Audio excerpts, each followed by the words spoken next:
Broniszewska, and I would like to welcome you to the next meetup. Today we have a few announcements to make. And starting from today, we are gonna greet you differently with our new, fresh look. So I hope you like it. So, one more time, GM Warsaw, my name is Justyna Broniszewska. I'm co-founder of ETHWarsaw Foundation, and I would like to welcome you to the next meetup. All right, so for those of you that don't know yet, our meetups, monthly meetups, lead towards the conference and hackathon that will happen at the end of August and beginning of September. So I hope to see you there this fall. And along with the new presentation and the whole new look, we are releasing today our new web page, and also we open the ticket sale for the conference and hackathon. So feel free to go there and secure yourself a ticket. But yeah, like friendly disclaimer that this web page is still in progress. So yeah, don't be that harsh with us. All right, so, but before you buy yourself a ticket, today you will have some opportunities to get some for free. So, like, the first opportunity is to go to our Twitter account, retweet our latest tweet with our new mermaid, and retweet it and follow our Twitter account. So, yeah, feel free to go there and get yourself a ticket. But this is not the only chance to get it for free. You will hear it later on. And as always, I would like to thank Ethereum Foundation for being sponsor for this meetup. All right, so today we will have two speakers. We are hosting Bartek Rutkowski and Marek Kirejczyk. Bartek will tell us about some tools that might help us not recreate the global crisis that we had back in 2008, while Marek will tell us something about crypto magic. I don't know what exactly, but all right. And also for those of you who doesn't know yet, after the presentations, we'll have some drinks and snacks and great networking, so stay till the very end. All right, guys, so enjoy the meetup. If you have any questions and want to leave some feedback, go to our Twitter or our webpage, or just simply email us. All right, so please welcome Bartek on the stage.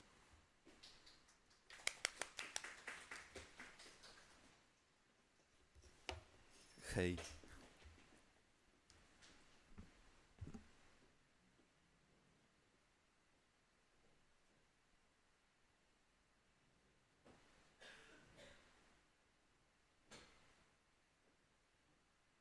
Okay, so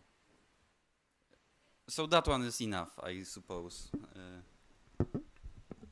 This one is not working? Okay. So yeah. Okay, now don't touch the microphone, put it there, speak, okay. So welcome again, welcome to my presentation. I'm gonna talk a little about structured DeFi and structured products. And these are the tools to not recreate the 2008 global crisis in DeFi. I hope so, to not recreate. So, just before I actually start, disclaimer as always, it's not a financial advice, nothing that I will say, project names or whatever, this is purely educational. I do not advise anyone to do anything. And the agenda, oh Jesus, and the agenda for today. First, I'm gonna tell you a little about interest rates and where do they come from, because this is pretty important in the context that I'm gonna set. I'm gonna tell you what is tranching and what are the structured products themselves. How does that work in decentralized finance, because the first examples are gonna be rather abstract and not kind of set in any concrete environment. And then I'm gonna express a few of my very own opinions about the potential of these mechanisms and tools and whether they are cool, in my opinion. And then I'm gonna add one philosophical summary about how not to bang your own finger with a hammer that you hold. So starting with the interest rates. So interest rates, probably everyone knows, just as a first start, this is the annual cost of capital expressed in the percentage of the borrowed principal. So just we are all sure that we know what we are talking about. like if we borrow from someone or lend to someone $100,000 for 1 year at the rate of 5%, that means that after a year we will get back, or we will need to pay back $105,000, right? So that's pretty simple. And where does this number come from, like the 5%? It comes from multiple factors, and the first one that I'm gonna list in this presentation is the opportunity cost. So basically the fact that we are not in the possession of our funds, of our money, is worth paying for. So letting the control go for some concrete period of time is just worth paying. Also, there's the supply and demand situation. So if the supply is great and the money is laying everywhere, then basically the interest rates are probably gonna be low. And if the situation is the opposite, then probably the other way around. And also there is a risk premium, right? Because sometimes the situation is easier to handle and the borrower is trustworthy. Sometimes it's not the case. In this presentation, we're not going to focus on the supply-demand situation. It's very important, but not relevant to this particular topic. We're going to focus on the other ones. So the opportunity cost, how it affects the interest rate. Obviously, longer the time period is for the financial instrument, the higher the opportunity cost is. The more situations that we cannot predict at the moment of starting an investment might happen.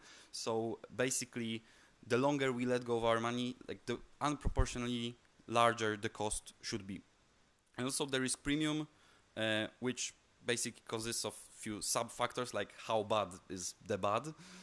So basically, what's the worst case scenario? Also, how likely is the bad to happen? So kind of to picture these two, like would you rather trust your money in like the government of the US, for example, buying their bonds, or like the Argentina ones, right? This is hard to measure, but there definitely is probably a hunch that you would rather invest your money in the US than in Argentina, and someone needs to quantify this. And also, the longer the time, again, the longer the exposure to the potential hazard. So just to kind of picture this again, like if we were to bet whether the US is gonna be the global hegemony and rule the world, like or just be, let's say, major player on the global scene in 3 months, sure, it's gonna be there. In 5 years, yes, but I don't know, like in 200 years, like no one knows. So if I was to buy a bond for 200 years, I would probably think twice. So we have time and some arbitrary factors, arbitrary numbers that are hard to kind of come up with. And to kind of show the example, this is a chart from Y-charts that show the differences between the yield of the 30 years treasuries of the US government and 10 years long bonds of the US government. So basically, the difference here is that if you buy the bond once for 30 years, you get more than you would get by buying one for 10 years, then after 10 years another for another 10 years, and after these 10 years another one for another 10 years. Of course, the interest rates might change, so maybe the new ones would be better with better yield, but you don't know that. And basically, the fact that you let go of that knowledge and let go of that opportunity costs more, and this is the chart that basically shows how much more would it cost. In the recent year, basically the situation was rather weird, and there was this flip, as you can see on the right side, but this is rather an anomaly, not a rule. So now what is tranching? As we know, like the basic things about interest rates and about the risk and about the time and how important it is. So a very professional definition that you can hear in The Big Short, the very famous movie that features tranching, is that the tranche is a French word for a portion of something. Which is pretty good definition, but to be more precise in this particular context, tranching is a technique used to cut a particular financial instrument or a basket of financial instruments into different parts with different risk profiles, expected returns, and maturity dates. So basically it says that tranching is a mechanism that allows us to take a bucket of different things and kind of transform them into some other types of opportunities with different risk profiles, different yield, and different maturity dates. An example. So let's say that we have free loans of $100,000, and each one of them is at 5% annually. So normally we would expect that after a year, each one of these loans would pay us $105,000. And in the basic situation, we would have like 3 different investors. Each one of these investors would invest in one of these, and basically they would be like just fine. This is kind of, the investment that each of them is making. But what happens if like one particular loan is not, the best investment? Then like this one particular borrower, this one particular lender is basically left with absolutely nothing. So this is not a very favorable kind of environment. Like you need to go to the market and pick something, and randomly maybe it will go to 0. Definitely we don't like that. So the first step to mitigate, that kind of situations is to wrap all these potential investments together. So the loans are together, and the investors do not invest in one single particular loan, but already invest in the whole bucket. And then they not only share the profits, as here we can see, but also they would share the loss. So no one was like picked to lose everything, but everyone loses like just a little bit equally. But this is still not the tranching yet, right? Because everyone is equal, and this is not what we meant in the definition, where there are like different risk profiles and different interest rates, etc. So how do we tranche that? Before we do that, we need to introduce the new investors that would actually want like these new things that we are gonna just create. So first one, the safe guy, is gonna be the guy that says, I'm okay with 2%, I just wanna make sure that I'm safe, right? Very conservative, very safe. Regular one that says that, yeah, like 4% is okay, I want, some risks, but not too much, just kind of, on the middle level. And then the third one, which kind of says what he says, like whatever, right? Like, let's see what's gonna happen. Of course, it's not what anyone actually says, but you know the drill. And then on top of that, we're gonna add a mechanism called payment waterfall. So in order to follow like their safety requirements, when paying back the funds from the investments, we're gonna follow this particular order. So we're gonna first pay back the safest guy, then the middle guy, and then the other guy with everything that's left.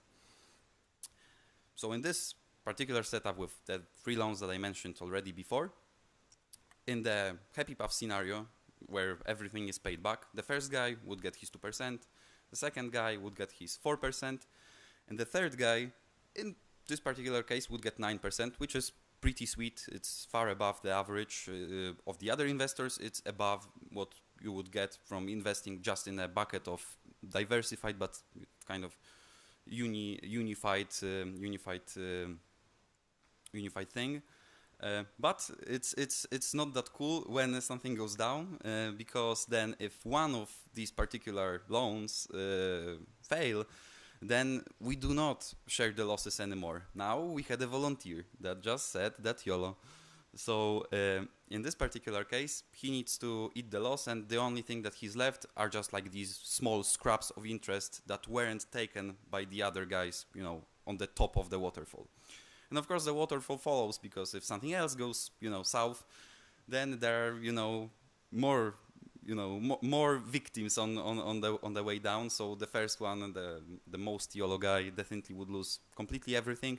The guy the person in the middle, like just a little bit as in the example, and still the safest guy, even despite the fact that in the portfolio of loans we see a total disaster and no one's paying anything back, like he's perfectly fine. He earned his 2%, definitely happy.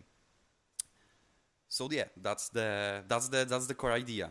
And also then we can introduce even time dependency, which I'm not gonna go that deep into as the previous example, but here, if we pay back the loans in installments, so it's not like before when they were like paid at once, one payment at the end and that's it, but instead we have 3 payments made, I don't know, each year, like in this particular case, each year.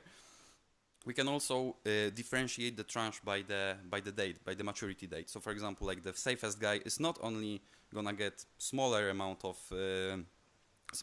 yield and is protected by the whole waterfall, but also he's gonna be repaid from the all first payments. So he's gonna get his funds after a year, the second guy is gonna get his funds after 2 years, and the third guy is just gonna wait 3 years until everything is repaid, all the installments. Yeah, and that creates definitely very different financial opportunities for 3 different types of investors, even though the loans inside are exactly the same. And as you can see, we went from this, where everyone like invests in simple loan at a 5% and just prays that the guy that he's lending to is not SBF, to a situation where like everyone has a chance, has a right to pick what he needs, like to do the safe bet or go risky and be compensated for that adequately. So now, how does that work in decentralized finance? Because this doesn't sound like something that would be too complicated for smart contracts. There are several examples that we can examine of smart contract protocols that can do that. And the first one that I'm gonna kind of list here is the one that I'm obviously the most familiar with, which is TrueFi. So here the situation is as on the examples before shown before. We have the 3 types of investors: the very safe guy, the regular guy, and the YOLO guy, and they pick the proper tranche. They pick the proper tranche that is configured with the APY or the APR that they are happy with, which in this like example is like 4%, 7%, and the other is just like kind of best effort. And their funds, their USDC, would go into the vault, then into the whole bucket of everything joined together, the structured credit vault, where there is a manager that does some business, I don't know, does some loans, invests in some off-chain things, basically like can do anything, and then pays the tranches back according to the waterfall mechanism, which ensures that at any given block, at any given time, the senior tranche, so the safest one, accrues in value at the pace of 4% annually. The middle tranche, the mezzanine tranche, accrues in value in the pace of 7% annually, and the rest is just what it's gonna be. At the same time, protocol ensures that the junior tranche and just the more risky tranches cannot withdraw too much, so they don't put the senior tranche at risk. So the senior tranche always needs to have a buffer of all the other tranches inside the vaults. So in case of any of these loans on the right, like going bankrupt, being defaulted, there is a buffer of funds to secure all the tranches above. And like the concrete example might look like that. So there is the total number. So on the gray kind of square rectangle, the total deposits are 6 million, and the average performance of everything inside was 9%. So the total profit made by the whole thing was $540,000, and total funds to split are 6 million and this $540,000. And now the waterfall mechanism would split exactly according to the APRs predefined in the particular tranches. So the senior tranche on their initial deposits of 3 million would get 4%. The middle tranche would get 7% on top of the initial deposits, and the junior tranche would get the rest, which is in this particular case 28%, which is large, but it was also very risky. So it's pretty fair. And there are other protocols similar to TrueFi in some senses that share some of the characteristics, solve some problems differently, but basically work using the same core principles. I will not discuss all of that. I actually just recently wrote an article that describes all the nuances and differences between all of these. If you're interested in like checking what are the actual differences in the particular smart contracts and how these protocols differentiate from each other, what are the nuances, then you can go check it out. I will leave the QR code after the presentation as well for a second. And yeah, so I'm not gonna dive into that one. And we have also other interesting approaches in smart contracts and in DeFi, one of which is idle finance, which is particularly interesting in my opinion because it fully utilizes all the automation that smart contracts allow. So in the protocols that I mentioned before, the interest rates are fixed in the tranches, and they are rather frozen and pinpoint to a particular place.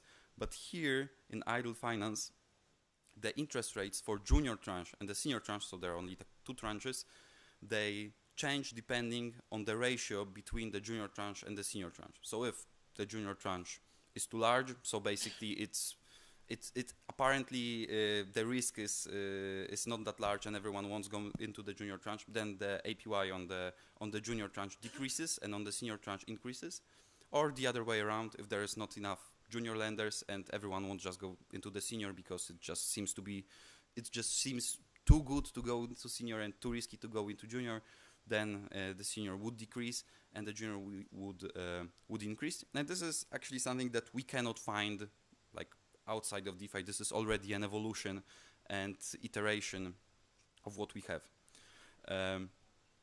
Yeah, these are sometimes pretty complex systems. So an honorable mention on kind of the flip side of the whole story, an extremely simple one.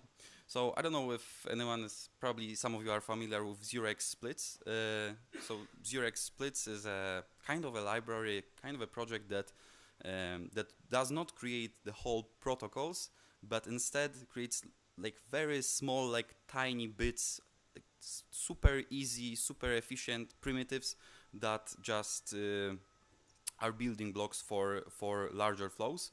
And they some time ago introduced a thing called waterfall, which is exactly what we discussed in tranching and which is essential for tranching. So this kind of division of transfer into multiple transfers that just first that are not like that do not split funds equally, but first pay to the first party and then to the others if there is an outstanding value, like in the case shown here. Actually, this is a schema that shows how one could do a profit split, not the whole revenue split, so not all the funds that go into the particular company or DAO, but the funds that are just excessive profits. So basically the first layer on the waterfall is a split to the people that are just like maintaining the costs of the company. This is just like a return of already beared costs. And then the second split on the lower level of the waterfall is actually the split of the profits. So these mechanisms are really flexible and can be used for a variety of different things. So now, is it really any good? Is it really that cool? Well, in my opinion, yes, it totally is. So first of all, we can create investments tailored to any investor's needs. Like basically out of a bucket of random things, we can create very precise things that can fit a particular person that we know of and we want to serve. Also, we can allow inflow of large, conservative, risk-averse capital into DeFi, which is usually pretty risky. But if we would to tranche everything properly, maybe it would allow more traditional investors to go there and feel more secure. At the same time, if we are allowing inflow of large, conservative, and risk-averse capital, we have the chance to extract the largest risk and upside and leave it for the insiders. So this is, for example, what usually happens, in the banks. So the banks just like when they do, like the home loans, mortgages, car loans, leasings, all that kind of stuff, they just like sell the safest tranches to, I don't know, like pension funds and people like that, while they leave the riskiest parts to themselves and make the largest profits. At the same time, they just go bankrupt if, I don't know, like 5% of everything defaults, right? But that's what they do, and that's what quite frankly makes sense. And also overall, tranching helps reduce volatility and just introduce more predictability into the things that we use, because again, we are not just going to zero or earning something or just swinging around with very, very, very different profits, but we can just predict more. So if that's so cool, why is it not there yet? Because these are not mechanisms that are very widely used in DeFi. There are quite a few very serious reasons for that.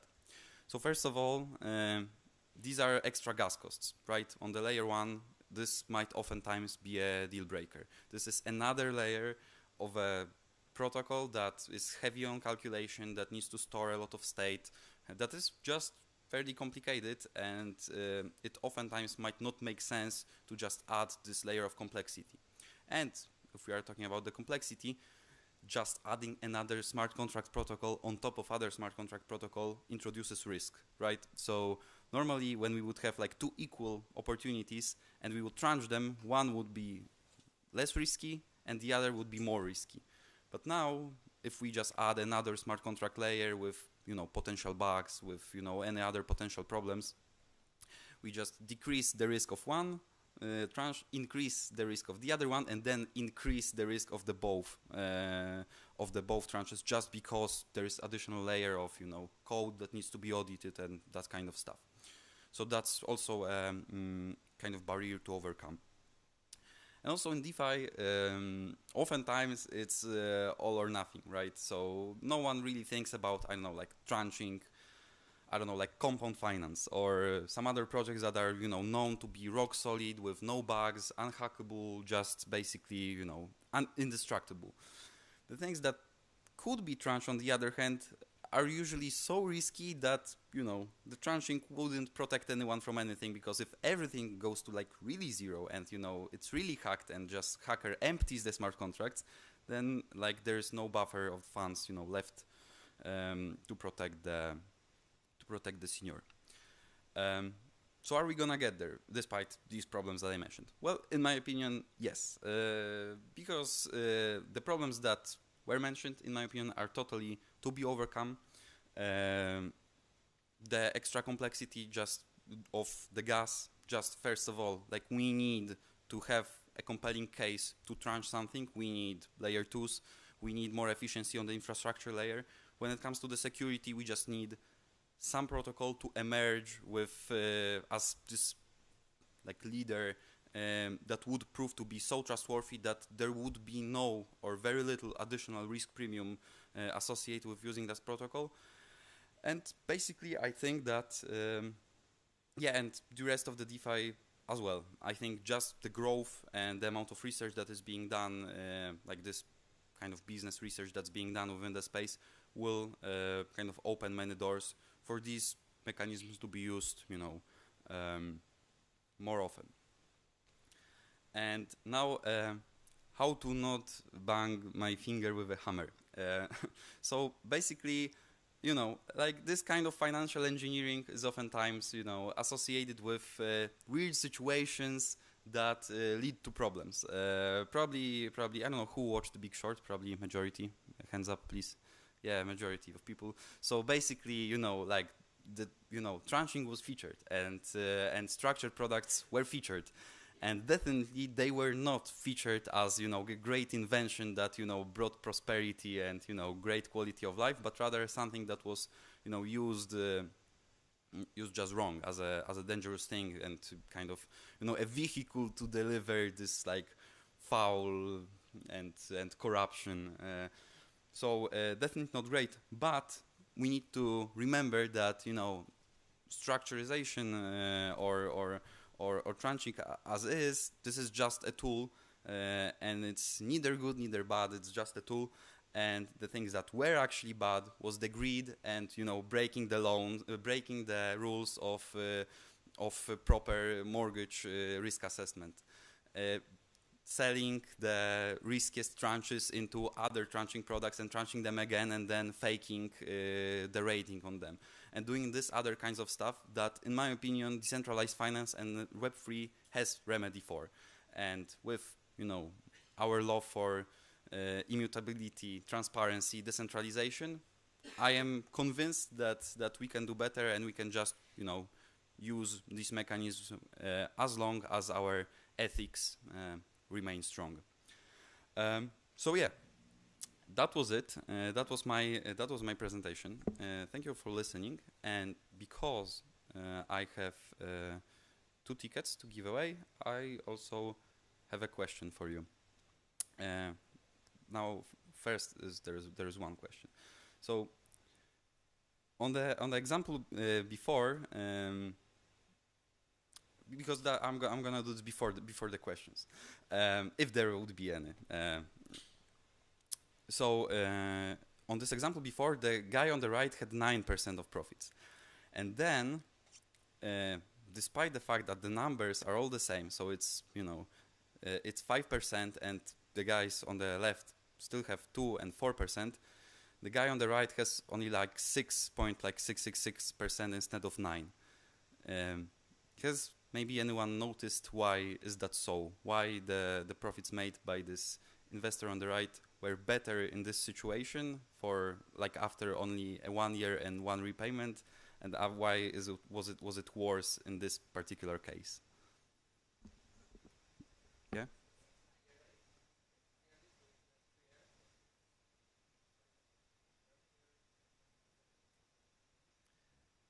Yes, close, but not exactly.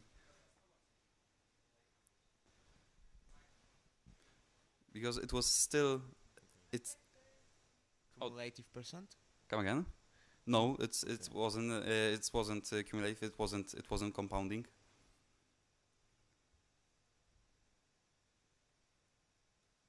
Anyone? Maybe you want to repeat your. Yeah, yeah. Anyone else?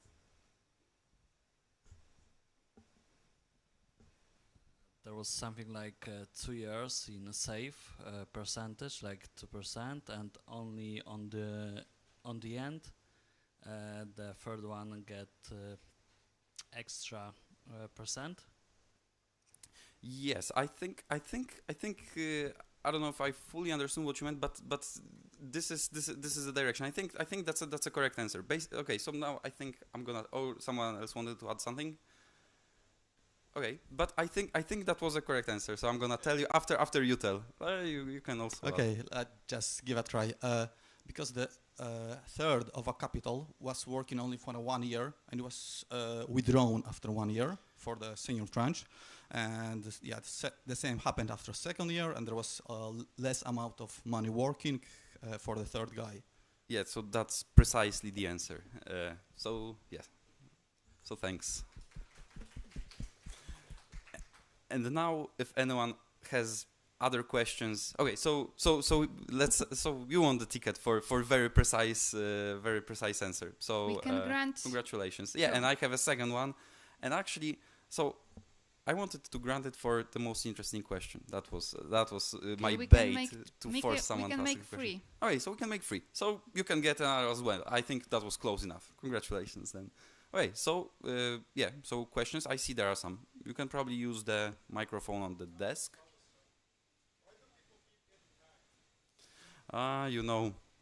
It's because of cutting the corners and not paying enough attention when it comes to security. But also, because of the fact that I think that audits are quite expensive, and sometimes when you are a beginning startup, and I think many of them just cannot afford, and yeah.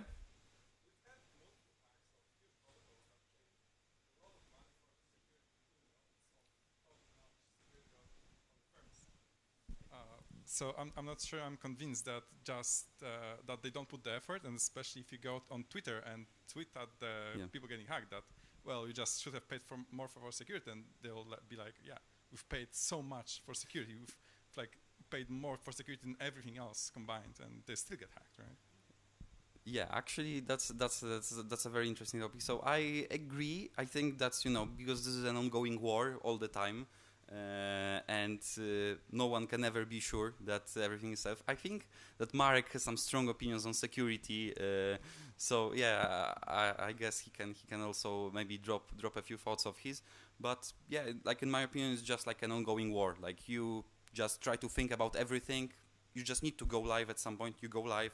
You think that you thought about everything. You check the history of all the hacks that happened in the past, because basically, if you are hacked in the same pattern that occurred before, that's your fault. I mean, then that's your fault. But if someone invents something completely new, something completely different, sometimes you did your best, and you were just outperformed by the hackers, which also have pretty strong incentive to do the hacking. Yeah, and other questions? Oh, microphone. A second.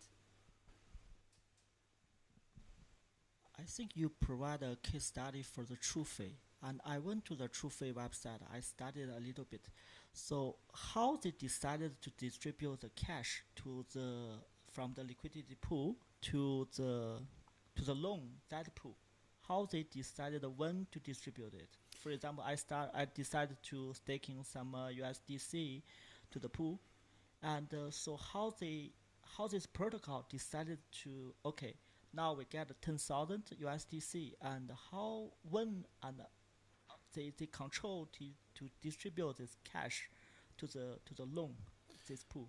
Sure. So there are actually, when it comes to distribution cash from the pool to the loan, there are mainly two versions of there are more versions of TrueFi protocol, but when it comes to that particular aspect, there are like two main mechanisms for that. The older one, there was a decentralized kind of committee that so there was a group of experts that did the due diligence and the assessment of the risks, and then they were presenting the results of their due diligence to the group of stakers, to the group of TRU stakers, that then voted whether this loan should be approved or not. So that was in the older version of TrueFi, and in the newer version of TrueFi, there is just one responsible persona for that. So if you are entering a particular pool, you need to familiarize yourself with the persona, or like the company, the institution that is going to be doing the due diligence. So basically, in this version, like you need to trust the manager. Like you need to, like that's your work to do, and that's your research to do. But that's the case, and then there is kind of a single group of people that is responsible for doing that. Yeah.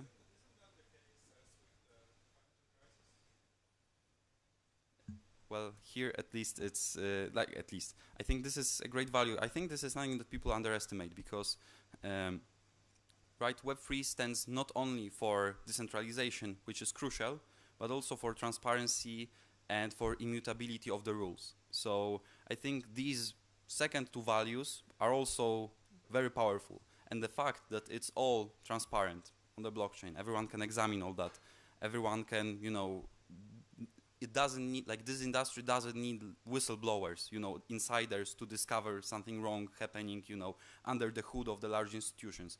It's all just like in the plain sight. So yeah, I think it's not the same. I truly think it's still not the same, even though there are some aspects of many projects that are a little centralized, and they should work on being as decentralized as possible, as this is one of the core principles. But still, some centralization trade-offs on the lower levels of maturity of the projects, I think, are still not kind of discriminating the projects completely, and if they're transparent enough and immutable enough, this can be far better than the traditional setup. Do we have any more questions? Okay.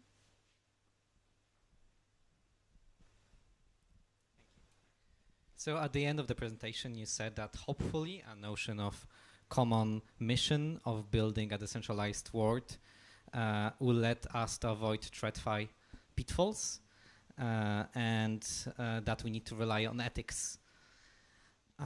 So my question is, do we? Is there a way to avoid those pitfalls without relying on ethics? Perhaps we can just, good DeFi can win by having market advantage.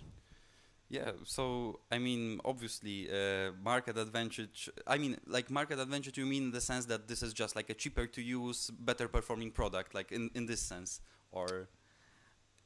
that using those good practices is beneficial for the projects? Well, yeah, I think this is a matter of setting up the incentives correctly, and this is where like the transparency and the role of community appears, because maybe we shouldn't trust the ethics of the founder, and probably we shouldn't trust the ethics of the people involved with the project, but still in this whole community of all the users, of all the observers, like we need to hope that there is someone that is gonna feel and signal that something is not okay, while everyone can see this. But there is a lot of signal, but also there is a lot of noise. Sure, but that's I totally agree. But like you don't find like this kind of information on Twitter. Like you need to I think if someone is committed to delivering Web3 projects, like needs to find like their place, like their DAOs, and just like actually not just listen to the noise, but be like this person to filter the noise. So I have very controversial view here. Yeah. Is that the credit scoring agencies, they have some reason to exist because they create a signal, that strong signal that is viewed above the noise. Yeah, sure, but we cannot verify the results of their work. So perhaps we need to marry those two paradigms. Maybe that's the case, and maybe like more transparent and slightly improved rating agencies is the thing that we need. I'm not saying no. Maybe this is gonna be the sweet spot, and yeah, there is gonna be a committed actor to do the work. Any more questions? Does this work? One okay, simple sweet. question. Yeah. How in TrueFi would work the waterfall mechanism in such edge case that every investor would be extremely safe and agree with minimal risk? It's equally shared risk or some other mechanism? So basically, the thing about tranching and cutting these financial instruments into these tranches is that the kind of the sum of the game is zero. The sum of the risk is the same, and the amount of the yield is still the same. So if someone is taking less risk and less yield, someone else has to take more risk and more yield. So there is no way in any structured product to create lower risk for everyone at the same time. Someone needs to be happy to take the risk. In traditional setup, oftentimes the most risky thing is as I also kind of very very briefly mentioned, for example, the bank themselves. So they trust themselves and they know their business, and they are happy to take more risk because they just trust their own employees, and that's the reason why they want to take so much risk. But still they're gonna be the investor, and they're gonna be taking more risk than everyone else. So yeah.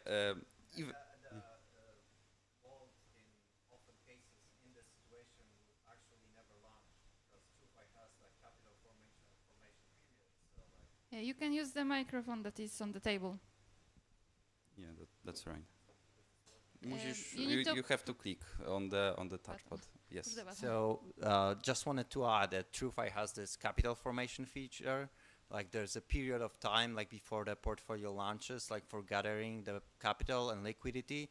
And in the case that there's just senior tranche, probably it would never launch. Also, senior tranche is interested in being there only if the buffer of junior tranche is there. So yeah, as Bartek's saying, just senior tranche is just a flat portfolio with no tranching. So probably senior tranche would not be interested.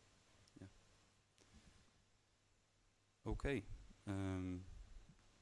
So yeah, I think that's it. I need to pick the ticket. So I'm gonna give the ticket to the man with the most questions for the interesting conversation that we had. So ticket for you. Congrats, and thank you again so much. And yeah, talk to you later with pizza and beer.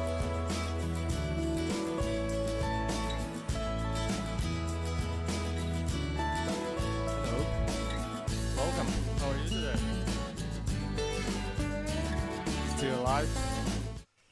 Good. Guys, I think Bartek deserves a huge, big round of applause.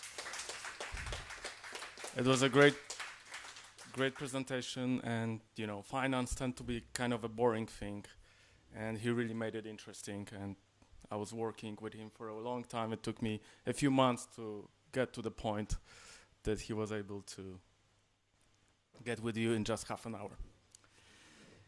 All right, so anyway, great to be with you here this evening. We're gonna have a very ambitious topic today. And before I start, I would like to say thank you for ETHWarsaw team for having me again, for inviting me to talk. Because in fact, the very first presentation on ETHWarsaw was my presentation a little bit over a year ago. And that was kind of a motivational speech about this new field, this new technology called zero knowledge that was breaking into Ethereum.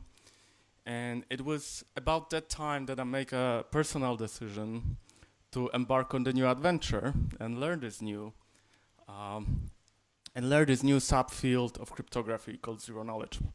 So today, I would like to invite you to join the adventure with me. So, yeah, let me tell you what the first goal of ours would be if you decide to join the adventure. The first goal will be to understand Plonk. Plonk is popular proof scheme, one of the most popular zero-knowledge proof schemes. And my adventure, and your, if you choose to accept the call to adventure, will be to understand Plonk.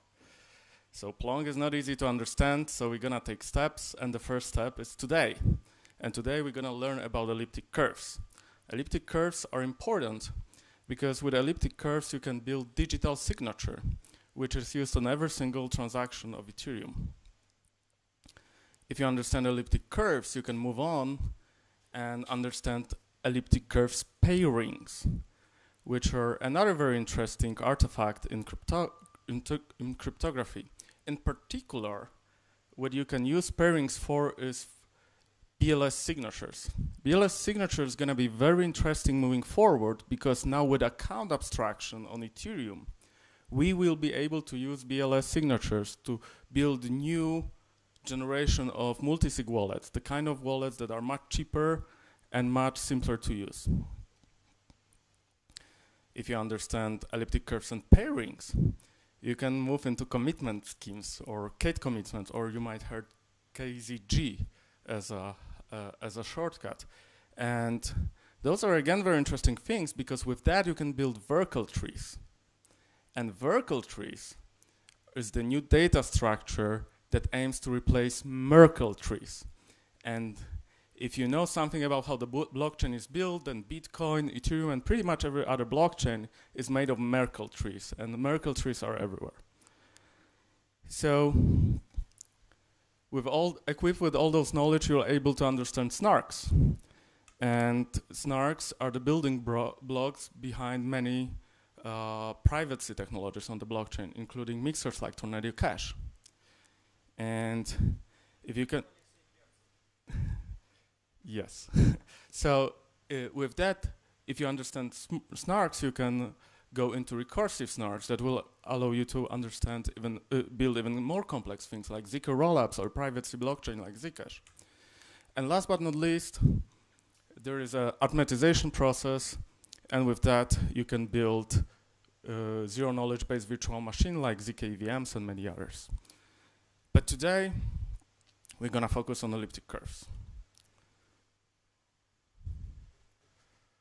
All right, so the plan for today is we're gonna start with the idea what the elliptic curve is in mathematics, and we're gonna look at the elliptic curves in the realm of reals, the kind of you can draw on paper, and that's gonna with that we can gain some intuitions about what we're gonna move forward to.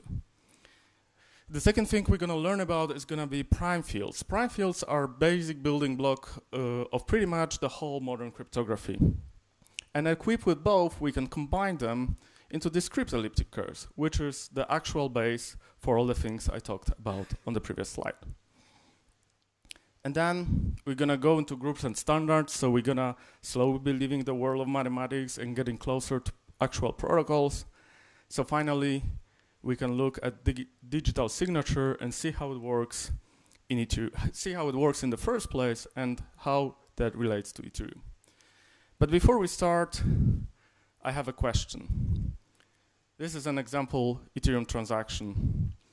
Ethereum transaction has a bunch of fields like from, to, value. You know, those are pretty intuitive to anyone who ever used Ethereum. A little bit more complex like nonce, chain ID, hash.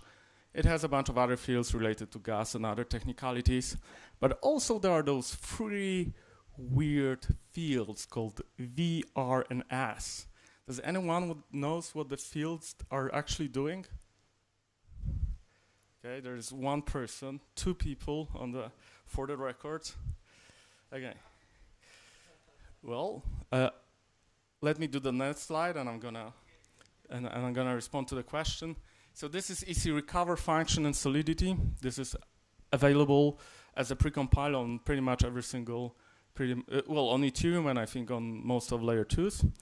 And it also has those magical VRS arguments, but it gets weirder when you look into the documentation because V can have one of the four values, which is 0, 1, 27, or 28. So that's unintuitive. So I'm not even asking if anyone knows why, because I imagine that there won't be many more people raising hands. All right, so answering your question, sir, by the end of this presentation, all of you will know what the three variables do. So off we go. Elliptic curves. So elliptic curves is just a function-like thing. It's just a set of points that satisfy an equation. The equation is y squared equals x cubed plus ax plus b, where a and b can be some numbers. And the curve we're gonna work with today, we're gonna use a equals 0 and b equals 7. So this is how the curve this is the equation of the curve we're gonna use. And this equation is used in SECP 256K1 standard, which I didn't pick at random. This is the standard used by both Bitcoin and Ethereum. And let's see how it looks like. So if we were to draw a curve, and the curve would be on the two-dimensional real plane, this is how it would look like. And there's a bunch of points. And for example, point A belongs to the curve. Now, in cryptography, we are less interested about the curve itself, but we are more interested about the operations we can do on the points on the curve. So what we're gonna do with several next slides is we're gonna define the set of operations on the points on the curve, kind of the arithmetics, new kind of arithmetics that is not on the real numbers, that is not on natural numbers, but on points on the curve. So the operation is gonna be negation, addition, and doubling. So we're gonna start with negation. Negation is pretty straightforward.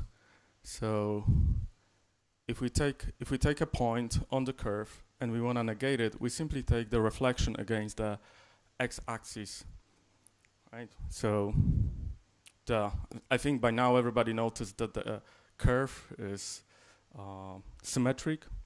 So yeah, pretty simple operation. If you want to negate point with coordinates xy, the minus xy simply equals x minus y. And if you were to implement such an operation, again, we're still in the real words number, then we need to represent the point by two numbers, floats, I'm guessing. Too loud. All right. How about now? Is it good? Is it better? All right. I apologize for being so loud. So we're gonna call it CEC affine because continuous elliptic curves, and affine is, you know, two coordinates plane. That coordinate system you call affine. So this is code in Python. So in Python, __init _ is a constructor. constructor simply rewrites the arguments to the class. And if we were to implement negate, again, it's pretty trivial. We just create a new instance with a negated second coordinate. Good. So far, so good. Let's look at addition then. We're going to have 2 points now, A and B. And what does it mean to add 2 points together? Well, it's very geometrical. You draw a line through the points A and B, and it's gonna intersect the curve in third place. And with some exceptions, we're gonna talk about them in a moment, it's always gonna intersect the curve. And when it does, it's a very interesting point, but that's not the result of the addition. That's the negation of result of the addition. So you need to negate the point and get to, and that's how you generate the result of the operation. And now, to convince you that almost always you're gonna find a third point, you can see the animation and see whenever we move N and B to, whenever we move A, there is still a place where you can see the result of the addition. All right, let's look at the equations and numbers and code. So, addition equation is somewhat complex, but it comes straight from geometrical interpretation. So first we need to calculate lambda, and lambda is simply a slope. So it describes angle of the line that goes through A and B. And then if we plug the equation of the linear function into the equation of a curve, we can derive from Cx and Cy the coordinates of the new point. Now, I don't think it's super important to understand the equation to get the idea behind the cryptography, elliptic curve cryptography. So I think we can go straight to implementation. If we were to implement addition operator in Python, this is how it would look like. And spoiler alert, it's basically the same thing. We just rewrite the mathematics into the code. All right, let's look at the edge cases. If we keep moving the point A, we're gonna get to a point when E equals minus B. And when that happens, there is no third point that intersects the curve. So we need to create artificial point. We're gonna call it point at infinity. And we're gonna say, hey, whenever there is no third point, we're just gonna say the result of the equation is point at infinity. And it's kind of very important because our point of infinity gonna be our neutral element. So it's gonna be equivalent of 0 in addition or 1 in multiplication on real numbers or any other number, normal numbers in mathematics. So we need to now extend our mathematical formula and say if we want to add, if E equals infinity and we're looking for the result A plus B, then it equals B. And likewise, if B equals infinity and we want to add A plus B, then it's gonna be A because, well, infinity point plays the role of 0. So it kind of returns its neutral element. And finally, if A equals minus B, then I plus B equals infinity. And there is also the third case that we discussed, the general case. But there is one more edge case, and that's gonna be my first question. Everybody except Ores can answer that question. What would be the other situation? Exactly. So the ticket goes to the gentleman that already has a ticket. All right. So, yeah. So that's the code adjusted for the point at infinity, and we're looking for the other exception. Looking what's gonna happen when A equals B. So the question is, what do we do then? What's the issue? Does anyone know? What's the result of addition A to A or A to B when A equals B? Any ideas? Well, I'll tell you that you cannot just draw a line through A and expect it to be always the same line, right? But the solution is to calculate the slope as if the line was a tangent line, right? So in Polish it would be styczna, just in case not everyone is familiar with the word, right? So again, if we were to update our mathematics, it wouldn't be very different. Like, the equation now looks very complex, but what really is important is the first lambda, right? The first lambda is this alternative lambda for the doubling, for the operation of adding a to itself. And if we were to write a code, again, we would just need to add one more edge case, and if we try to add self to ourself, then we're using the doubling operation, and again, the doubling operation is almost identical as addition operation, but it has different calculation of the slope. All right, so that was elliptic curves as a general mathematic idea, and I think we're ready to move to prime fields. And well, what are prime fields? Well, if you study computer science, you're probably very familiar with the concept of modular arithmetics. If you're not familiar, you're at least if you didn't study computer science, you're at least familiar with clocks. So clocks is kind of like modular arithmetics. If you add 2 to 9, that's gonna be 11. But if you add 2 to 11, suddenly it's not 13, it's 1 again, right? So all the operations you do, they are modulo 12. So you can think about clock as arithmetics modulo 12, and prime fields happens to be very similar to modular arithmetics. There are some differences. For example, we don't have a number 12; it's always 0. And also in cryptography, we're gonna use very big prime numbers as our modulo number, and we're gonna call it order. So typical order of prime field would be something close to 2 to the power of 256. So I don't have to tell you that if you use every single atom on Earth or in the known universe and have enough energy to boil the oceans and maybe even reorganize the black holes, it would be still far from enough to iterate over all those numbers. So, but in our example, we're gonna use something smaller. We're gonna use prime field of order of 41. So we're gonna have numbers from 0 to 40, and it ain't gonna be very round. It's gonna be a line that we're gonna be use for visualization. All right. So before we move further, so I hope that's a pretty intuitive idea. But we're gonna show some code just to make it a little bit more substantial. So if we were to implement a prime field, it would probably have 2 variables: value, which is actual number 7, 10, 41, and order. What is the maximum number? What is the modulus? What is the order of the prime field?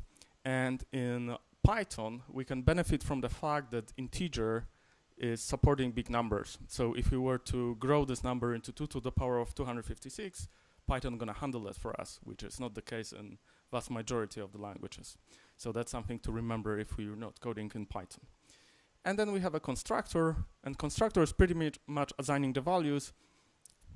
What you have to remember is to keep always value modulo the order. And if you look at the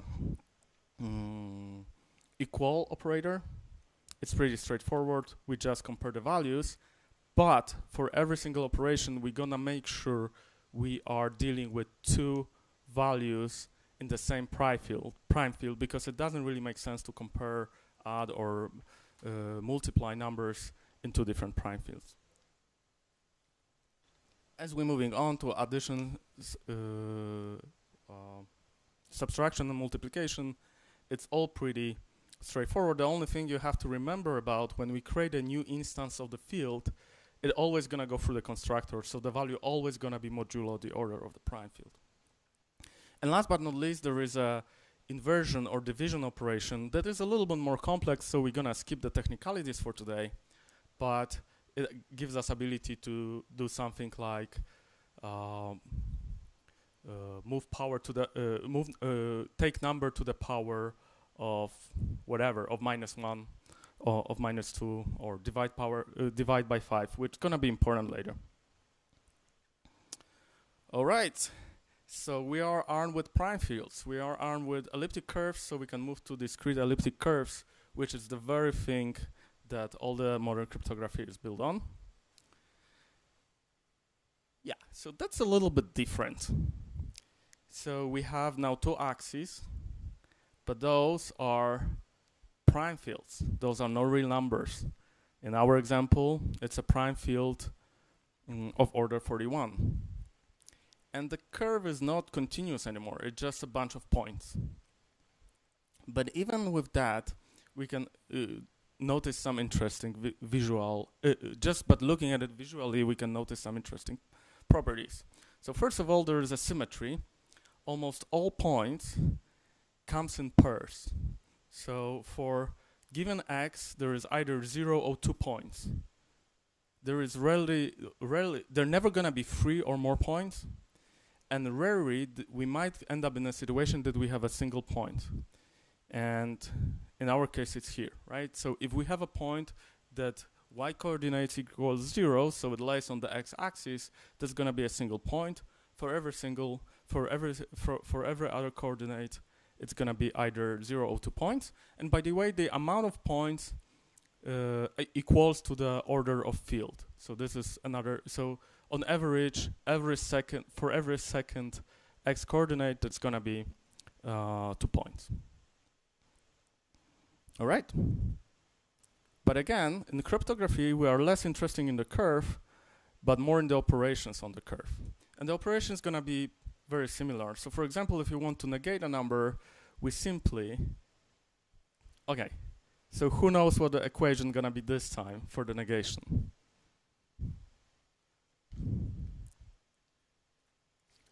Okay, surprise. The equation is exactly the same, but now we're in the prime field. So where we take negative number, we just do a symmetry, but not against the x-axis, but against the symmetry line, which is in the middle of the y-axis of the prime field, right? So that's pretty straightforward. One little detail to notice is one of those points is gonna be odd and one gonna be even. It's gonna have odd and even. So in the case of continuous elliptic curves, we had positive and negative point, but here we have odd and even, right? So for example, if our y coordinate is 1, then 31 minus 1 is 40, right? So modulo, it's gonna be 40 and 1, odd and even. So that's gonna be also important later. And if we were to implement it, again, it's gonna be pretty straightforward. We're gonna have this time EC affine, because it's just elliptic curve, which, you know, we mean discrete elliptic curve, which is the one used in cryptography. X and Y, that this time it's field. We need to store some information about the curve, because we need to be able to do some deduction every now and then about the order of the curve and other properties, A and B. And if we want to create a negate operation, again, it's gonna be almost the same code. Now let's move to addition.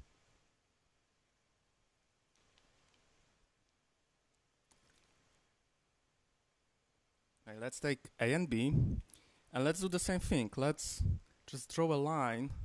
Ooh, I was too fast, I think, guys. One more time. Let's let it finish. All right, A and B. We draw a line through the points until we find a third point. So there is still pretty nice geometric interpretation, but that's not the point. The negation gonna be the result of the addition, right? Except, oftentimes, in case of elliptic curves, we're gonna go over the modulus, over the order of the prime field, perhaps multiple times, in our example just once, to find a point that is on the other side, right? That is crossing all the 3 points. And again, there is a property that without those exceptions, there's always gonna be a third point. So that's So if we were to implement addition, the math gonna be exactly the same. And implementation gonna be almost the same again. We're just gonna use ECFine. We're gonna use, we're gonna need to assert we're on the same curve. It doesn't make sense to add 2 points from the different curves. And we're gonna need to remember that we're in the finite prime fields now, not in the real numbers. And when it comes to edge cases, the first edge case we discussed was adding 2 points that are negation of each other. Again, we just have this infinity point that is our neutral element. The equations are exactly the same. The doubling is also exactly the same, but it kind of slips away from the visual interpretation. The idea of tangent line doesn't really make that much sense anymore on the chart, but the equation and the code is exactly the same again. So here's the actual implementation I done as I was preparing for this presentation. All right. So armed with all this, before we go, there's one more operation we need to look at. It's a scalar multiplication. So scalar multiplication, we define, it's pretty straightforward. We say 0 times a equals infinity, because friendly reminder, infinity is our neutral element, our 0 in addition. 1 times a is just a, and 2 times a is simply a plus a, which, as we know, is pretty much doubling. And 3 times a is just a plus a, which is a plus double a, and so on and so forth, right? So 4a is doubling of the a, or 4 times adding a to itself. The interesting thing about scalar multiplication is we can implement it really fast. You can do very fast implementation of doubling, even if the scalar we're multiplying is pretty big. Because what we can do is we can simply iterate over the binary representation of our number that we're multiplying with, and just double and just add every time we have a 1 in our binary representation, right? So here is the algorithm. This is not, by the way, production algorithm. There are faster and more secure algorithms, but it kind of explains what it's all about. We start with result equals 0. That is infinity. We start with a temp equals self, when self is a point on the curve. And we iterate over the bits. And whenever we find a bit that equals 1, we simply add that specific number that is represented by the bits. So 1, 2, 4, 8, 16, 32, 64, 128, so on and so forth, right? And to have the numbers always on the hand, we use TMP variable, which we simply double with every iteration. So equipped with all of that, armed with all this weaponry, we can look at something that is actually the building element for all those protocols, like signature, key exchange, asymmetric encryption, and elliptic pairings, and so on and so forth, right? It's called subgroups. So subgroups is the idea that we're taking the curve and we're taking the one point that we call G, the generator, and we keep adding it to itself, or we're taking the following scalar multiplications, sequential scalar multiplications of this point, and we keep finding the point on the curve that we generate with the generator. And what's going to happen at some point, we're going to reach the point of infinity. And when that happens, the next multiplication is going to be the same point we started with. And we can take another point in the same subgroup. And when we do, we can generate the same subgroup or a smaller subgroup that is a subset of the subgroup before, right? So here we generated a smaller subgroup. And we can take another point. And when we do, it's going to generate exactly the same subgroup, right? So we have a bigger subgroup, smaller subgroup, and we pick another point in the smaller subgroup and generated the same smaller subgroup. So the subgroup is going to be what we're going to build our protocols with. So it's important to pick them wisely. Well, thankfully, we don't need to pick them. There are things called elliptic curve standards, and someone already, very wise mathematicians, picked those numbers for us. So for example, in case of SECP256K1, or for short K256, we know already what the equation is, we know it's used by Ethereum, we know it's used by Bitcoin, we know what the order of the prime fields is, and it's 2 to the power of 256 minus a bunch of smaller numbers. We know what the base point is, which is a big point further down the prime field, and we know what the order of G is, so we know how big is our group of numbers, and we know what a cofactor is, and cofactor is simply the size of the prime field versus the size of the subgroup. So in case of K256, it's 1, which means we have exactly the same amount of numbers in our prime field on our axis and the same amount of points on the curve, which means this subgroup is actually the group of all the points of the curve, which makes a bunch of things much simpler later down the road. But there are many other standards. So one example of the standard is curve 25519. It has a different equation, a different order. It has a different base point, which is 9, which is so much smaller.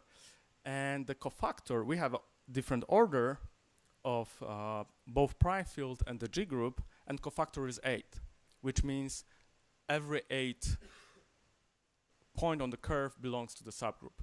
By the way, curve 25519 is used, the most popular curve used for key exchange. So when you connecting to your bank and you have a green lock and you have your HTTPS connection, you probably exchange the keys using the curve 25519. All right. So let's sum up.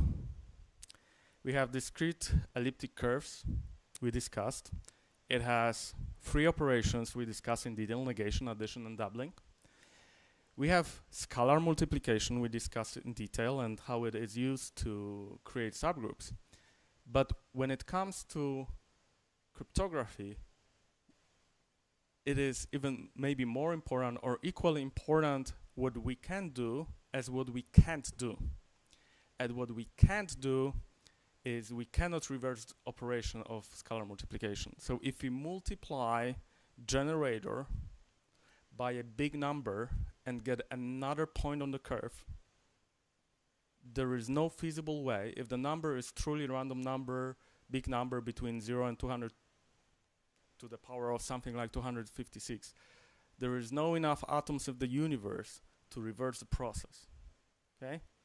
So we call it discrete logarithm problem, right? Because that would be kind of equivalent of doing a logarithm in the world of reals, right?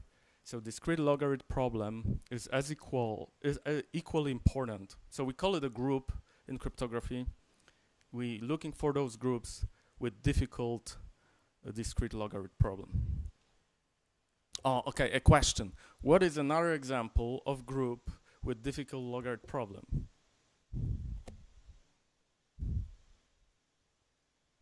Used in cryptography for decades. RSA, who said that? Ah, he was cheating, he was on my presentation before. All right. Good, so RSA is using another group, which is multiplication of big prime numbers, which is difficult to factorize, again, in a big prime field. So it's much simpler than elliptic curves. The problem is there is a bunch of feasible attacks on one hand. It's not that easy to attack, but people were getting into a point when we believe in few years that would be possible. On the other hand, RSA had a weak standardization, which led to many hacks, comes from poor decision of picking the numbers and the other implementation leaders. All right, guys, we got there. Signatures, Ethereum. Woo! That's not the end, that's the beginning. Nah, I'm kidding, we're almost there. Okay, so here is a game of digital signature. It's the game that you want to play with at least 2 people, and there's gonna be a signatory, and signatory gonna have a public-private key pair, and that should be something you're very familiar with. You can read private key as your wallet and public key as your address, although technically wallet is a little bit more, and public key, your address in Ethereum is public key that is a little bit transformed, but for the sake of simplicity, you can think as a private key is your wallet, public key is your address. And we're gonna have a message, so in case of Ethereum, that could be a transaction. And we're gonna have a digital signature, and the role of the signature is to prove that the message was signed by the owner of the private key. Okay, so what is what? And I see we have a big fan of Bitcoin here. So, hey Kuba. So Kuba, it works exactly the same in Bitcoin. All right, so for the message, we're gonna need to translate message to mathematics. So we're gonna take a hash of the message, and we're gonna treat the hash of the message as a big number, perhaps anywhere between 0 and 2 to the power of 256, modulo our private field probably. And the private key gonna be, again, just a random number from the prime field. And the public key is gonna be generator multiplied by the private key. That's it. That's private key, that's public key. And you can gain the first simple intuition is it's really easy to create a private key. It needs to be true random, and it needs to be in the specific range of numbers, but it's really trivial and fast, right? And you can already see once I have a public key, it's very difficult to go back because of this discrete logarithm problem, right? So now the question is what the signature gonna be? Well, the signature gonna be essentially the same thing, a very similar thing to the private public key pair. So we're gonna have a secret, which is a random number, and we're gonna create a public representation of the secret that's gonna be just a secret multiplied by the generator. But we're gonna represent, instead of using actual R, we're gonna use just the x coordinate of the point on the curve. And here's an interesting thing, modulo the subgroup size. But because SECP 256K is the subgroup is the same size as the prime field, so we don't need to kind of think about it too much, which kind of simplifies the whole reasoning. And then we're gonna have an S point. And S point gonna be interesting because it has both message and the private key obfuscated with our private secret number and its public representation. So it's gonna be difficult to, once I have S, it's gonna be very difficult to retrieve any of the elements, but it kind of combines 2 major elements, and there's this obfuscation process in place. And now we're gonna go to verifier, and the role of the verifier gonna be to retrieve the public key using just the message and the signature. How do we do that? Well, we're gonna calculate three things first. First, we're gonna try to retrieve the R number from the from the x coordinate, from the small r, right? As you remember, there might be more than 1, because for the vast majority of the x coordinates for the elliptic curve, there's gonna be 2 points on the curve for given x coordinate. And we're gonna calculate just 2 helpful variables, u1, u2, that's gonna be, minus measure times r to -1, so this is the inversion we talk about in prime fields, and u2 as times r minus 1. Again, we're just using the things we happen to have at hand. And then we're gonna calculate the point q. And the point q gonna be defined as u1 times g plus u2 times r. And the thing about the q point, if it equals public key, then we consider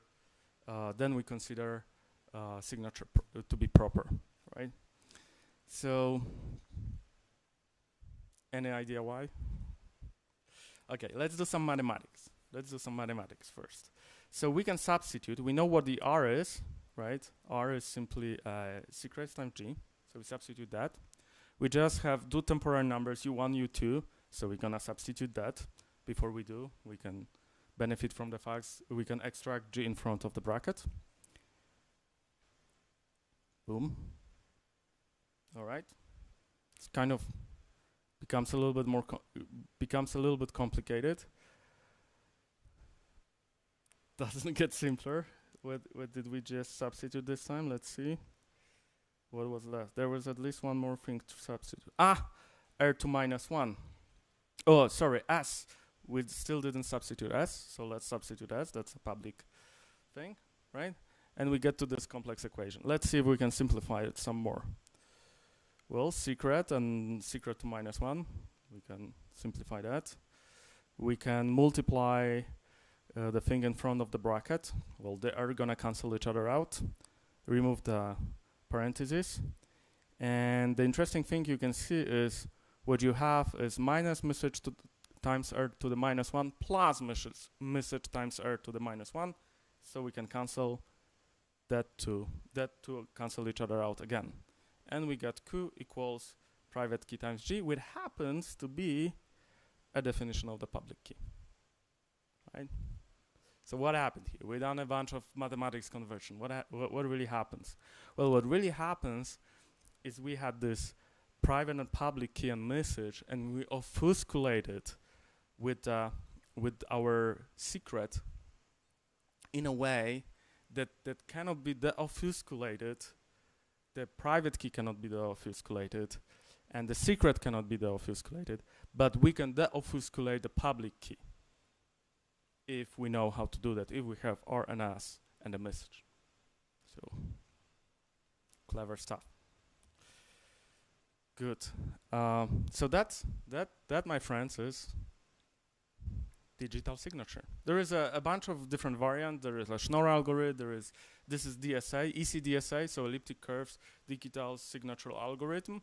There is a RSA variant. There are other variants.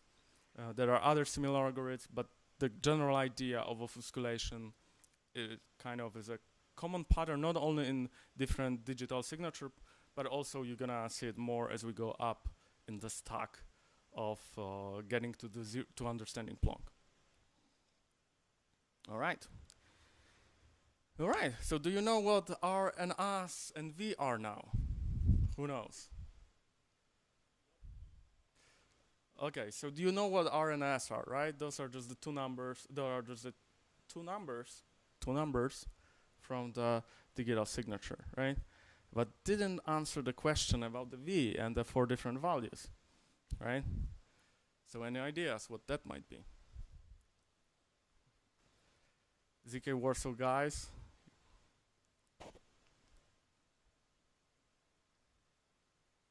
An idea? We left one thing on the table as we were going. Do you remember what was that? There was a question mark along the way. Do you remember the question mark? Excellent. This guy gets a free entry to ETHWarsaw. So when we were retrieving the point, let's see. Well, where we were retrieving the point, you can see R on the right side of the screen. There is an X coordinate that equals R, but there is a question mark when it comes to Y coordinate, because we don't know. There is probably 2 points. So V happens to be the odd or even choice, right? But why do we have 4 values if there are 2 options? Well, the answer is the Bitcoin guys. They started with 0 and 1. But Ethereum guys improved on that and switched to 27 and 28, but leave 0 and 1 for backwards compatibility. Hence, we have 4 different values. So that's, my friend, those are digital signatures. So I hope it was a little bit, I hope it was understandable. This is complex mathematical stuff. So if you didn't follow everything exactly, I think it's fine. But I want to tell you that it took me 3 months to get to the point when I can explain it. So it was a nice challenge. if you would like to continue adventure with me, please subscribe to youtube.com/zkmarek when I'm gonna post the first video.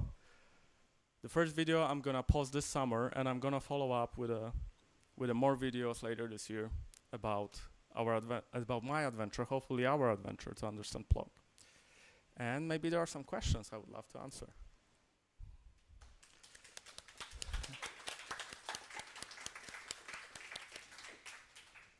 Okay, there is a bunch of questions. Orest, you need to click. Yeah, thanks so much. Very cool.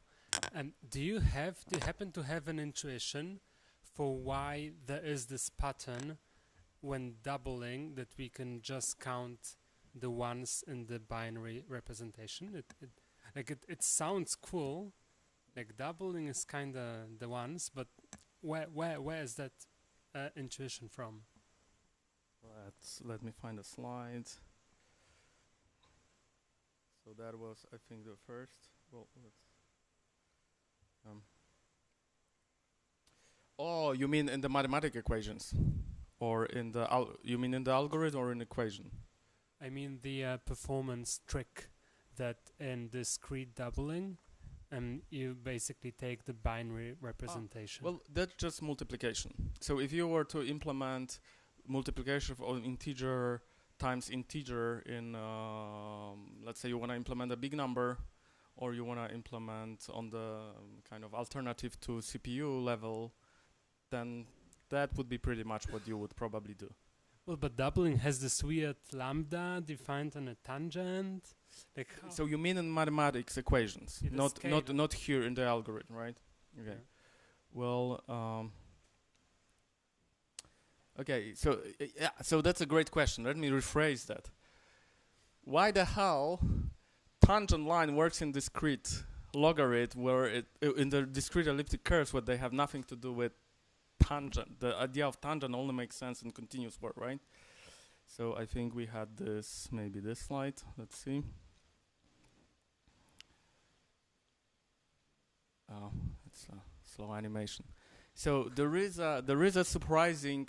So why don't we start with elliptic curves on reals and not jump straight to the point?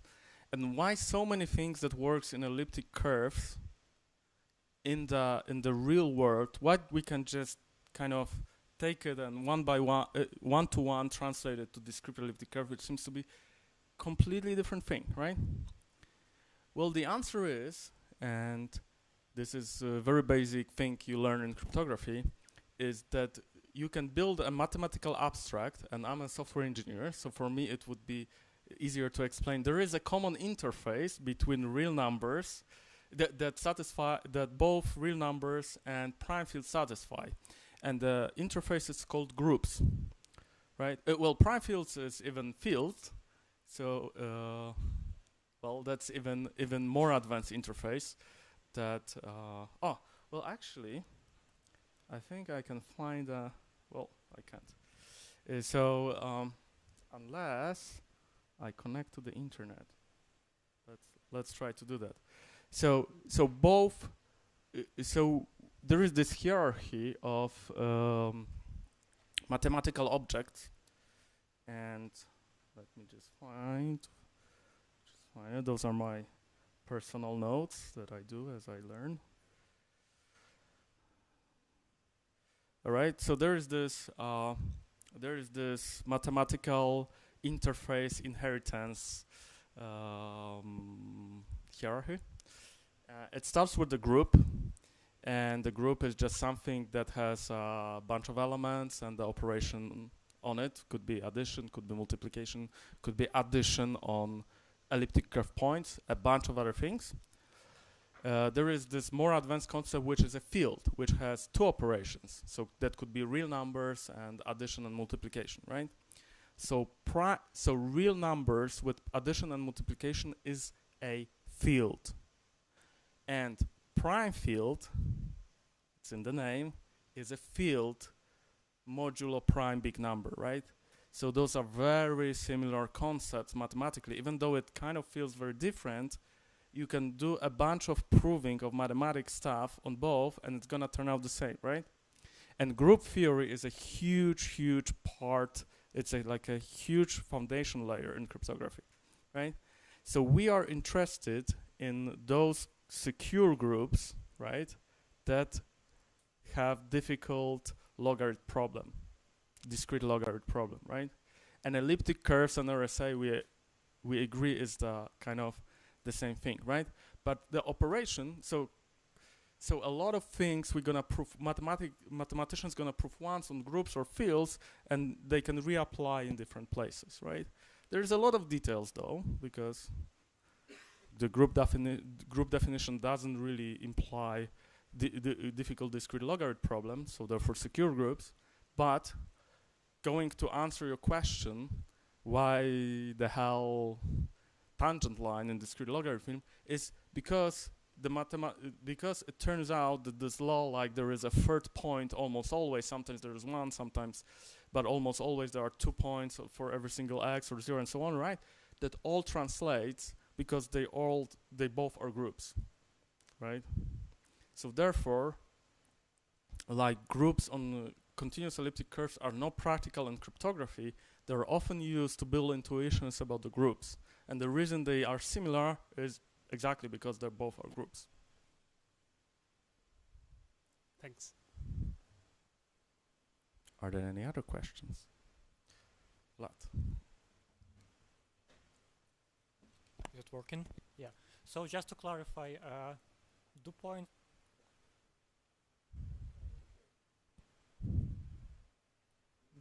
on what? Okay.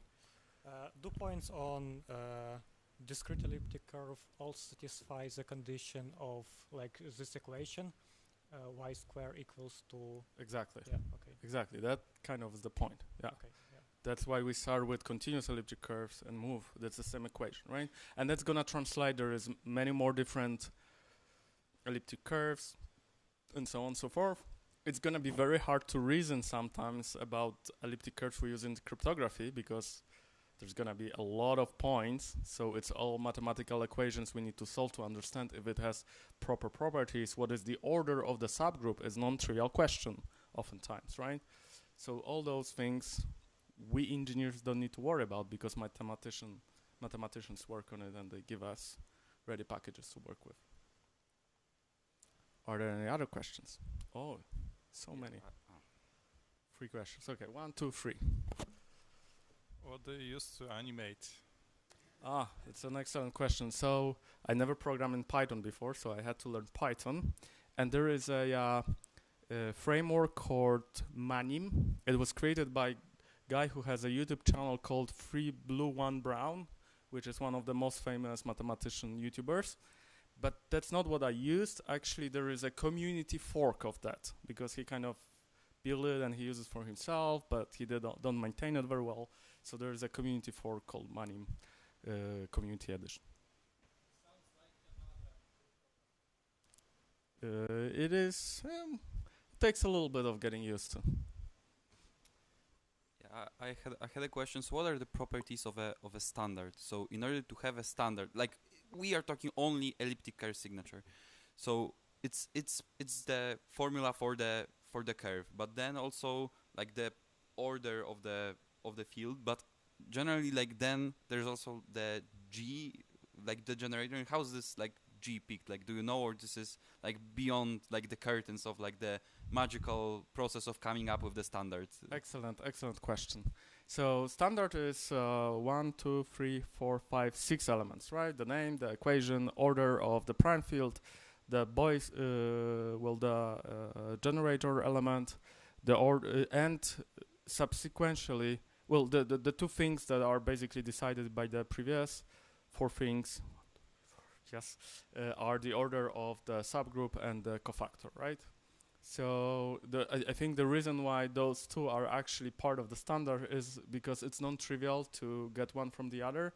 So there is a bunch of mathematicians and they work on the standards and standardization bodies and whatnot, right? There is NIST in US that has controversial history of putting backdoors in their standards. So actually, K256 is a variant of P256, which was created by US standardization body. There was a backdoor in the randomization algorithm that was fixed, that was made public and fixed, but I guess Satoshi was not trusting the new standard.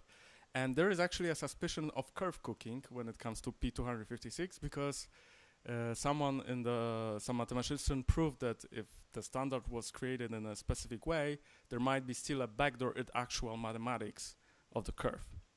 And so welcome to cryptography. And so that's a lot of fun with cryptography, with all those backdoors and standardization bodies and whatnot. But it seems that Satoshi Nakamoto peak, back then it was unknown.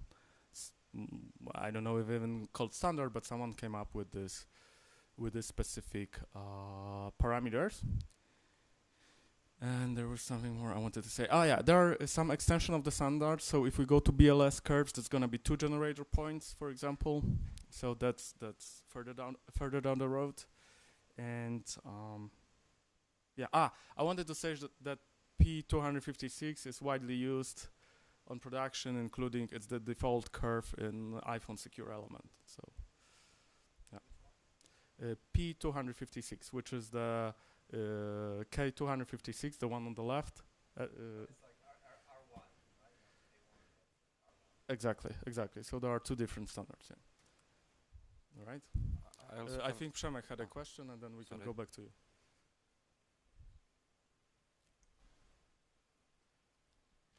Thank you. That was dense, Marek. Thank you for that. A lot My of pleasure. knowledge. Can we move back to the second slide? That's where I lost the plot. Okay. Maybe not the second. That where you were defining the addition between the elliptic curves. Continuous or discrete? First.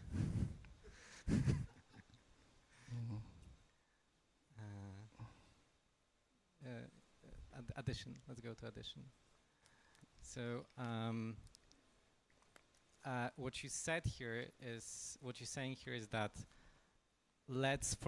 if I understood correctly, it's not just like here's the addition, but let's forget for us a second about our intuitions from the field of real numbers, and let's define algebraic structure on the elliptic curve solutions. Mm-hmm. And let's make this algebraic structure a commutative group, so a big group, and let's make it well behaving. And this is the definition of addition in this word. Yes. Well, the definition is actually the addition is defined in the following way: if you have 3 points on a curve that lies on the single line, that they should add up to 0. So that's the definition. And from the definition, you can deliver the actual formula for addition. Right? So it basically says that A plus B plus C should equal 0. That means, so the simple consequence of that the C number need to equals minus I plus B, because otherwise they don't. I think that's what I missed. The definition of I didn't say it. Yeah, it's a great question. Yeah. Okay. That's kind of where it comes from. Okay, so now it makes sense because you're just defining the group, the algebraic group, and then it makes sense because you are just as a friendly reminder, it needs to have a neutral element. Hence the infinity point at infinity. Okay, cool. Now it makes sense. Thank you. Someone studied computer science. All right. Any other question? Oh, Bartek, you had one more. Yeah, I had a question of how like a backdoor in the curve might work. I mean, is this like if you can reconstruct the process of coming up with this particular standard, then you can somehow solve the logarithmic problem, or is it something else? Exactly. So that kind of goes beyond my field of expertise. But in general, not all prime orders of prime fields and orders of subgroups are equally secure, and it's not true that you can take any order of both and assume that a discrete logarithm program is going to be difficult. So some prime numbers might lead into simpler factorizations than others, but I didn't. It's actually, I started watching the lecture on that, and that was the last lecture I watched. So, yeah. By the way, if someone wants to really understand how it works, there is a YouTube channel by Tanja Lange, who is in Netherlands, and she's a world expert, and she did tremendous amount of work on bringing elliptic curves cryptography to the real world, and she's always promoting open standards against government standardization bodies and so on. So she has a great series of lectures which are available on YouTube. Okay, last two questions, I guess, guys. I have one practical question that what kind of role this cryptographer play in the development of a blockchain? Because I saw like, for example, the BNB Foundation, they have some positions related to this. And I just want to understand why they need such kind of person, and they want to, what you need, you will create in, for example, on the BNB, this blockchain. It's a wonderful question, guys. So, guys, I'm stumped. You have really great questions, really straight to the point. So, I wish I answer all that question in the presentation, but then it would take 10 hours. So, the cryptography is very different from software development as it is, and there are some similarities to smart contracts, and the security is essential, and you need to, it's not enough it's working, and it needs to be bug-free, it needs to be a result of the process that doesn't allow, injection of bugs along the way, right?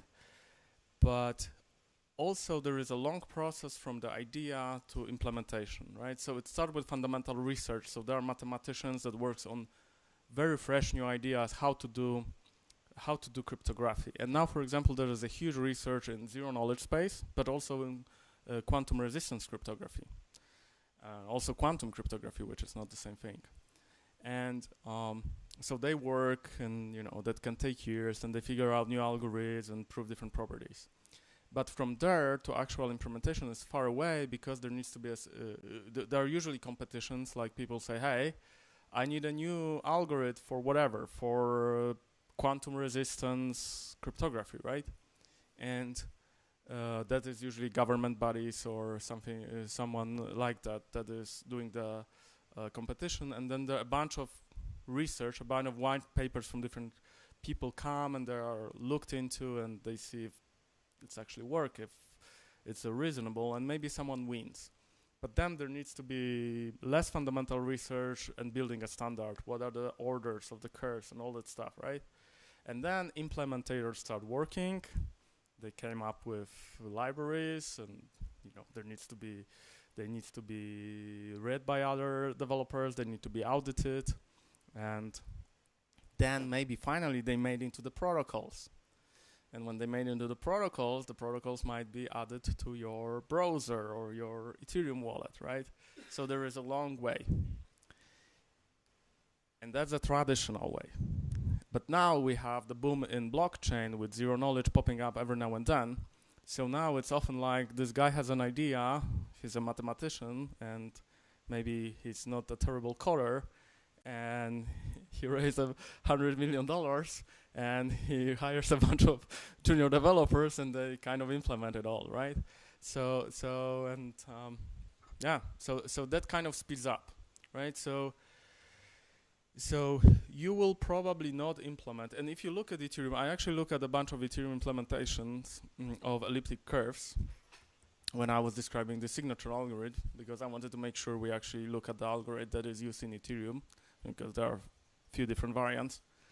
And they all under the hood use some old school C++ implementation. So it's not like they all re-implemented it, right? There is a Rust bindings and Python bindings, right? But there is this one library under the hood. So, but that being said, there is a huge push up in the stack that I was showing on one of the first slides. All those things, they need to be implemented, right? And they're gonna they're gonna maybe audit it at some point, right?